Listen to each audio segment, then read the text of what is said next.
அப்பாவும் பிள்ளையும் காலையில் கோர்ட்டுக்கு போகிறாங்க. என்ன நிலைன்னா, நீண்ட நாட்களுக்கு முன்னாடி பஞ்சம் பொழைக்க வந்த நண்பனுக்காக, சுந்தரேசனுக்காக இந்த அப்பா பிள்ளையா இருக்கக்கூடிய அவர் தங்க இடம் கொடுத்து, அவருக்கு எல்லா வசதியும் செய்து கொடுத்து, ஏதோ 4 காசு சம்பாதிக்க சொல்லி கொடுத்து இருப்பார். அப்போது அவர் கொஞ்சம் முன்னேறி வராரு சுந்தரேசன். முன்னேறி வருகின்ற போது ஒரு பிஸ்கட் கம்பெனி ஏஜென்ட் வருது. அதற்கு என்ன பண்ணால் அதுக்கு ₹1,00,000 டெபாசிட் கட்டணும். அங்கே இங்கேயும் பீராய்வார், காசே இல்லை. தன்னுடைய வீடை அடமானம் வைக்க தன்னுடைய நண்பரை கூப்பிடுவார். ஏன்னா கொஞ்சம் வா, கொஞ்சம் எனக்கு ஹெல்ப் பண்ணு, நான் பிஸ்கட் கம்பெனி ஏஜென்ட்டு. அதற்கு செக்யூரிட்டி கேட்குறாரு சேட்டு. அட ஏன்டா நீ எல்லாம் செக்யூரிட்டி கேட்குற, என் வீடே இருக்கும்போது ஏன்டா செக்யூரிட்டி, அவ்வளோ நம்பிக்கை இல்லையான்னு சொல்லி தன்னுடைய வீட்டை அடமானம் வச்சு அவருக்கு ₹1,00,000 கொடுப்பார். அந்த ₹1,00,000 வச்சு நல்லா காடு வாங்குறாரு, நல்ல நிலபுலன் வாங்குறாரு, ஒரு நல்ல நிலைக்கு வராரு.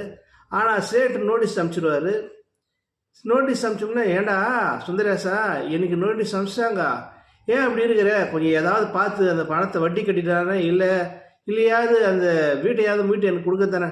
யார் வீடு யார்கிட்ட வந்து கேட்குற, அதெல்லாம் கிடையாது, நான் சுயமாக சம்பாதிச்சு முன்னே நீ என்கிட்ட ஒரு ரூபா கொடுக்கல, என்கிட்ட வந்து கேட்குறேன்னு சொல்லிட்டு பகீர்னு வாரி போட்டு சொந்த பண்ணலாம் சேர்த்து சுந்தரேசன் மேலே கேஸ் போடுறாங்க.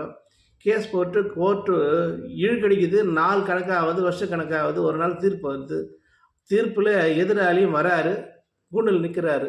சுந்தரேசன் செய்கிறார், நான் சொந்தமாக சுயமாக சம்பாரித்து வாங்கின வீடு எல்லாம் என்கிட்ட இருக்குது. அப்படி இருக்கும்போது இவர் வீடை விற்கணும்னு அவசியம் இல்லை, இது தப்பாக புகார் பண்ணுறான்னு சொல்கிறாரு. இந்த பாதிக்கப்பட்ட அப்பா புள்ளியும் சொல்கிறாரு, ஏய் சொத்து வேணாம் சுகம் வேணாம் சேட்டு, எனக்கு என்ன வட்டியோ அசலோ சொல்லு, மொத்தமாக கட்டிடுறேன், நானே மீட்டுக்கிறேன்னு சொல்லிட்டு அங்கிருந்து இறங்கி வர்றாரு. இறங்கி வீட்டில் உக்காந்துங்கிறாரு. அங்கே சுந்தரேசனோட மனைவி ஒரு மாறுதல் காரில் நேராக வீட்டு முன்னாடி இறங்குறாங்க. பதன்னு அண்ணே அண்ணே, எங்கள் கஷ்ட காலத்தில் எப்படியெல்லாம் இருந்தோம், ஒரு கஷ்ட காலத்தில் எங்களுக்கு உதவி பண்ணீங்க, எங்கள் அண்ணன் எங்கள் வீட்டுக்காரர் நன்றி மறந்துட்டார் இல்லையா, ஒரே தப்பாக பண்ணுறாரா அண்ணே, இந்தாங்கன்னு சொல்லிட்டு அந்த நகையெல்லாம் கைட்டி அங்கே வைப்பாங்க. என்னம்மா எதுக்குமா, இல்லை இதெல்லாம் விற்று உங்கள் வீட்டுக்காரர்கிட்ட சொன்னியா, இல்லைண்ணே, ஏம்மா அண்ணன் தங்கச்சி உறவு தப்பாக போயிடுமா, இதெல்லாம் வேணாம்மா எடுத்துமாம்மா, நான் கேட்டதா சரி, அதெல்லாம் ஒன்றும் இல்லைம்மா, நிலம் போனதாக வீடு போனதாக கூட கடன் அடிச்சா கூட பரவாயில்லை, ஆனால் ஒரு தப்பாக ஒன்று செஞ்சுட்டான் பாரு, ₹1,00,000 அண்ணனோட உறவு முறிஞ்சு போச்சாம்மா, இது எதுவும் சொல்லாத போம்மா, நீ நல்லா இருந்தால் சரிம்மான்னு சொல்லிட்டு வாழ்த்து அனுப்புகிறேன்.